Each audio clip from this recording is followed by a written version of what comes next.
to jest dobrobyt, to jest bogaty kraj. Porządek jest.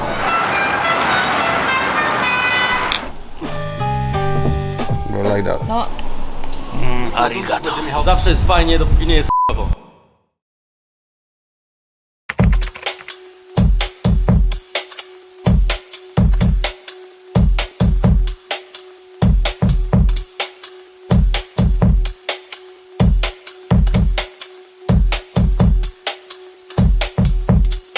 Słuchajcie, stoimy przy pomniku bardzo słynnego modelu marki Mercedes-Benz Pagoda. No tu akurat nie jest to wersja cabrio, tylko coupe. Ewidentnie wersja z dachem, z wieloma dachami. Hardtopy tak zwane.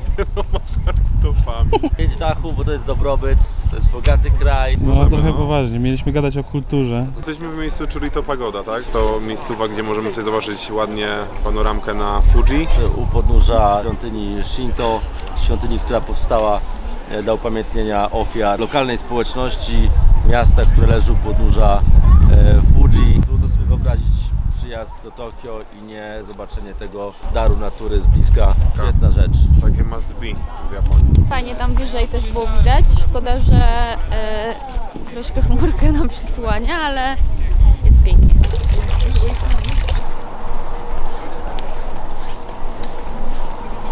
Where are we going? Do Fuji Yoshida. Tylko nie wiem jeszcze gdzie. Tam robią tą wodę? Fiji? Wodę Fiji. No, może coś takiego sobie obczajmy teraz.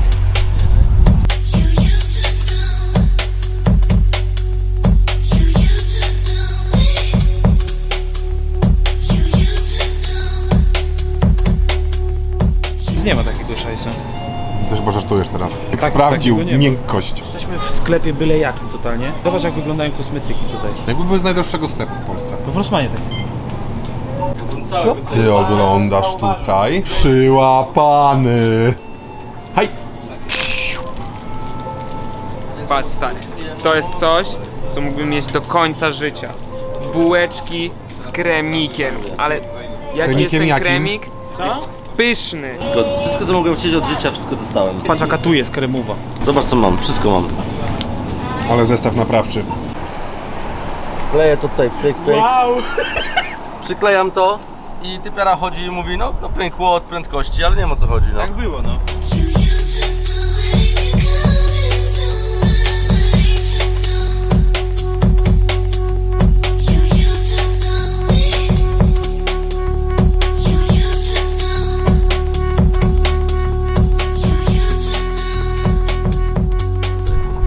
Michu, ile lat mają te drzewa? Powąchaj. Jest 1000. 1000? Śmierdzą jak 1000. Nie no to piękne jest. Ja zawsze chciałem zobaczyć sekwoję na żywo. Nie zobaczyłem w Ameryce, to zobaczyłem w Japonii.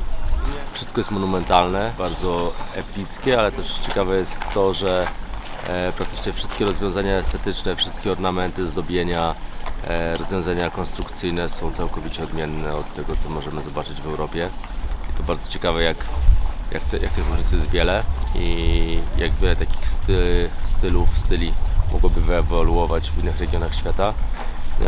Tutaj akurat jest tak, wszystko jest drewniane, wszystko jest malowane w 2-3 kolory, bardzo spójne, dużo typografii, smoków, dużo elementów, które są charakterystyczne dla japońskiej kultury.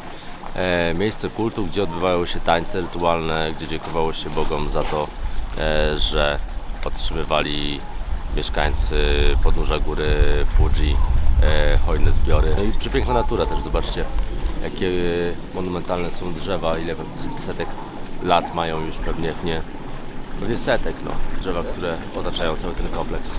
Ale mi się to podoba. Zobacz tamte misie. Nagrywamy Mount Fuji. Fuji nam pokazała w końcu trochę więcej siebie dzisiaj. Jest szansa, że pokaże się w całej okazałości. Nie, no jest widać szczyt teraz, to już jest dużo. dużo lepiej nie będzie.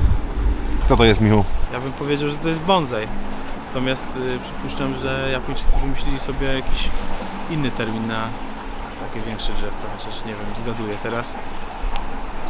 No, bardzo ciekawa technika formowania drzew. Sznurki podtrzymują gałęzie do czasu, aż drzewo dostosuje się do pożądanego kształtu. W momencie, kiedy już się ustabilizuje, sznurki są demontowane i wtedy zachwyca kształtem. Mamy trochę sznurków, mamy trochę iglaków siadeckich. Także dajcie nam chwilę. Lokalna miejscowa właśnie. No. To jest true lokales. Mówisz, że co, ręcznie pisane menu. Tak. Sztosik. Zamknę dla siebie. Dla stópkarzy. Lokalny. Idziemy dziś na... To smacznego. Baby beef, koleś jest... Ej, ale nie napij się, weź, będzie miał banie. Może 0,00001 będę miał. No jak ci smakuje? Jest wybitne, tylko brakuje mi noża i widelca i łyżki. Chyba, że nagrasz. Chłop przyjechał z Częstochowy i je łyżką. I tu tam masz Coś dobrego. Dziki wąż węgorz. węgorza.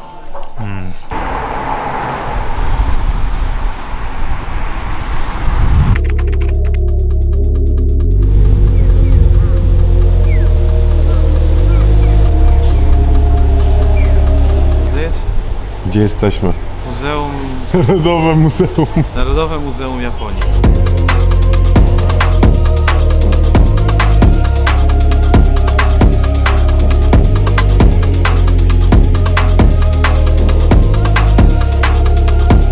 Winda.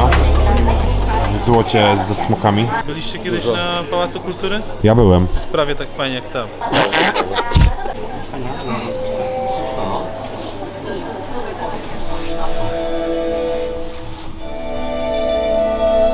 Cztery bomby już? Metrów na minutę. ご来場ありがとうございます。東京スカイツリーへようこそ。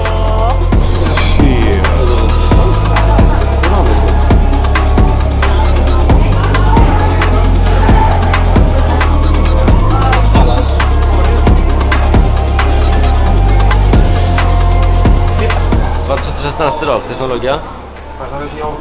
Nie wiem, to jest mniej więcej jakość kamerki Stanego, no. Stany, zobacz jaki mam zoom in. Tylko, że Stany ma za darmo, a my tutaj mamy czas ograniczony, Ryju. Przyda się to do montażu. Zaliczyliśmy sobie w tym roku chyba dwa największe wyzwania, jeżeli chodzi o duże aglomeracje na świecie, Los Angeles i Tokio. Są to dwa zupełnie różne miejsca. Świetnie jest poznać oba i zobaczyć różnice kulturowe, zrozumieć trochę, jak bardzo szeroka jest perspektywa, nie wiem, plansza, na której sobie funkcjonujemy, jak różne rzeczy można robić, jak mało ograniczeń tak naprawdę istnieje poza naszymi wewnętrznymi własnymi. No fajna rzecz dla samorozwoju. To jest taka rzecz, bez której sobie nie wyobrażam wycieczki do Tokio.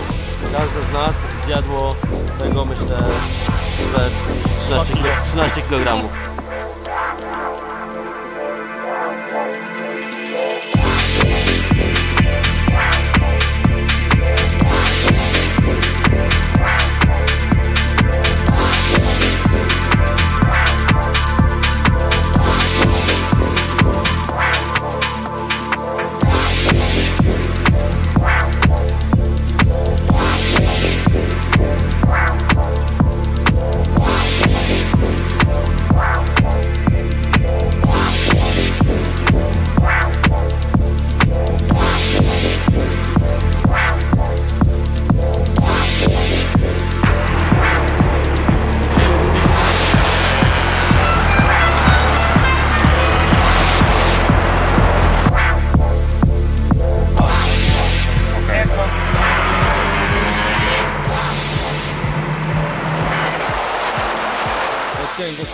Kręcimy się po ulicach Tokio. Jeżeli chodzi o czymś absolutnie historycznym, pewnie nie potrwa to za długo.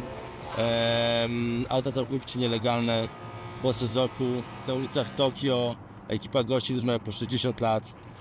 Pewnie przez jeszcze ileś lat będzie można zobaczyć takie samochody właśnie w Tokio czy na innych, na ulicach innych miast w Japonii, ale pewnie powoli przechodzą już właśnie do historii i prędzej zobaczycie w jakichś muzeach motoryzacji niż na drogach i to super fajna sprawa, że mogliśmy tego doświadczyć na żywo. Oglądaliśmy to przez wiele lat na zdjęciach, relacjach filmowych, a tym razem musimy zobaczyć, jak naprawdę wygląda ta scena w Japonii. Pełne oblicze, mieliśmy kontakt z lifterami, mieliśmy kontakt z ludźmi tworzącymi projekty stensowe, JDM-owe, a teraz na autostradzie. Nasza podróż dobiega końca. Właśnie oddajemy nasz samochód, w którym mieliśmy okazję sobie jeździć przez ostatnie dni. Ostatni dzień spędzamy na zwiedzaniu, na ostatnich punktach, które mamy na naszej mapie do tego, żeby je jeszcze odhaczyć przed powrotem do Polski. Robimy sobie pamiątkowe tatuaże, w sumie wszyscy w bardzo podobnym stylu, klimacie, ale pewnie trochę o innym znaczeniu. Zobaczymy jak szybko wrócimy, ale myślę, że bardzo, bardzo niedługo.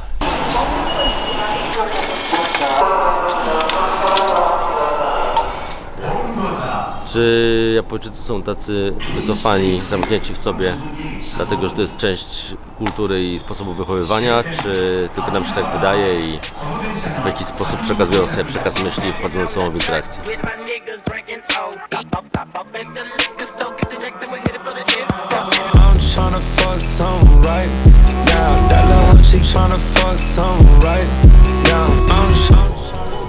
Co tu jest wytatuowane? Eyes follow. Eyes follow you. A jakie oczy? Możesz oddać jakie oczy.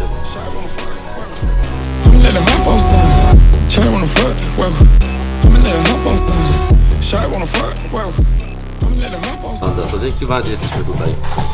Wandzie i Alicji Aksamit. Jarasz się? Znacie Alicję Aksamit, to Jarasz możecie się? sobie sprawdzić na SoundCloudzie. Alicja jest mocnym DJ-em techno. No i Alicja nam poleciła to miejsce, bo wcześniej sobie robić ten tatuaż. Super, no. Magda chciała zrobić pamiątkę z Japonii, a my jak gąski poszliśmy za Magdą i będziemy mieli wszyscy. Tak, tuar będzie tutaj i będzie on oznaczał until further notice. Pokaż. Yeah. Cool. Nice man. Yeah, thank you so much. Thank you too. Go like that. No, Co właśnie zrobiliśmy? tatuaże. Zrobiliśmy sobie dziary! Nie wiem, Chcieliśmy to zrobić już w LA, ale nie wiem, jakoś nie postaraliśmy się o to po prostu i to laliśmy, a tutaj to się wydarzyło. Tajwański Budda właśnie nas odwiedzi. Dwie manie subskrypcji. I to jest najmniejsze konto w kraju. Dobra, gdzie idziemy, co robimy, co się dzieje? Nie no, jakieś ostatnie zakupy będziemy chyba ogarniać. Jeżdżamy, no. Jesteś smutny? Szkoda. Podkówkę trzeba założyć i wrócić do Polski, przyzwyczaić się do bad moodu zimowego. I rozdzielczości Jakoś- HD. Tutaj Kasper, zawsze jest fajnie, dopóki nie jest to jest puenta tego wyjazdu. Lecimy na ostatnie zakupki przed wylotem, lecimy kupić sobie trochę słodyczy i takich kosmicznie niespotykanych produktów dla naszych znajomych, dla przyjaciół, po to, żeby mogli poczuć chociaż troszkę jakąś namiastkę Japonii. Wpadamy do takiego supermarketu, zobaczcie, co tu się znajduje na tych półkach i zabieramy ze sobą Japonię, no. Dobra, muszę wam to nagrać, bo jestem trochę w szoku. Jesteśmy w sklepie, który dosłownie ma 7 pięter. Wszystko jest tu tak przekminione. Jest to oczywiście sklep tax free, więc kupujesz sobie tutaj bez podatku. I przy kasie pytają się ciebie, czy jesz tutaj w Japonii, czy zabierasz to sam do Polski. Jeśli mówisz, że zjesz tutaj, to liczą ci ten podatek, a jeśli nie, no to wiadomo, odliczają go. Reklamówki są zaklejone dosłownie, żebyś przypadkiem tego, jak przed chwilą wspomniałem, nie użył tego w Japonii, czyli nie wypił, nie zjadł i tak dalej. I co też jest super przemyślane, że na samej górze masz piętro praktycznie tylko z walizkami. Dlaczego walizki? Z tego względu, że tutaj można dużo bardzo walizek brać do samolotu i każdy kupuje, wypycha je w pełni słodyczami, napojami, które tu kupił w tym sklepie i wraca do siebie po prostu do kraju. Patrzcie, nawet jest specjalny stojak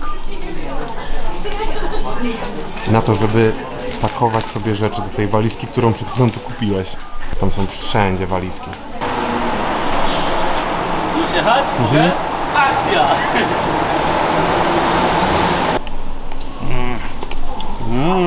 Do kamerki to Arigato. na długi Arigato. Kacper, jak Ci się podobała Japonia? Nie no, Japonia była szalona, w sensie totalnie inne miałem oczekiwania co do tego kraju. Nigdy nie byłem wcześniej jakby w azjatyckiej części świata, powiedzmy. Prześliczne panoramy miasta, super ludzi, super jedzonko, super samochody. Ten spokój, który jakby panował podczas całego tripa jakby wśród społeczeństwa, no był ekstra ciekawy, mega ciekawy. Totalnie bardziej odpowiada mi rodzaj zachowania społeczeństwa, ten rodzaj jakby kultury, generalnie miejsca niż przykładowo LA, bo fajnie sobie możemy teraz to porównać przez to, że byliśmy kilka miesięcy temu w Stanach. To mega się ram, że tu byliśmy i na pewno tu wrócimy. Japonia była dla mnie super dzika, była krajem wielkich kontrastów. z świetnego zorganizowania, przepięknej infrastruktury, doprowadzenia do perfekcji przedmiotów codziennego użytku, masą inspiracji, kultura budowania aut, kultura jeżdżenia nimi, użytkowania, ścigania, driftowania, kochania samochodów i motoryzacji na wskroś jest tutaj wciąż żywa. Na pewno świetnie się jest w różnych miejscach świata spotykać z naszymi przyjaciółmi, bo jest taka grupa ludzi, która podróżuje w podobnych kierunkach jak my i za każdym razem możemy spotkać albo Kajzę, albo chłopaków, nie wiem, z The Lowdown, albo ILB, albo jeszcze kilka ekip, które się po prostu pasjonują tą samą częścią motoryzacji co my. Bardzo fajnie jest się przecinać w takich miejscach jak Japonia. Na pewno miejsce do powrotu, na pewno jestem przeszczęśliwy, że mogliśmy w bardzo krótkim czasie doświadczyć SEMy i Tokyo Auto Salon. Mamy pełny obraz, perspektywa jest dużo szersza. Dla mnie ten kontrast był niesamowity, że z jednej strony świetny design, kolory, ogromne miasto, które jest niesamowicie uporządkowane, a z drugiej strony dzikie miejsca, takie jak Shibuya albo drugie, Shinjuku. Najbardziej kompatybilne z moim charakterem miejsce na świecie, jakie sobie potrafię wyobrazić. Co to znaczy? Bardzo ułożone, zarówno infrastrukturalnie, jak i społecznie. Po prostu czuję się, jakbym tu pasował. To jest pyszne, najlepsze ever. Gdziekolwiek się nie wejdzie, to tutaj jedzenie jest na takim poziomie jak w Polsce w najlepszych restauracjach. No, wybitne miejsce pod każdym względem. To nie jest tak drogie jak w Polsce. No właśnie, dziękuję Mateuszowi Morawieckiemu. Buziaki, do zobaczenia. Dajcie lajki, suby, dzwoneczki, komentarze i powiedzcie, który outfit Rudego Wam się najbardziej podobał.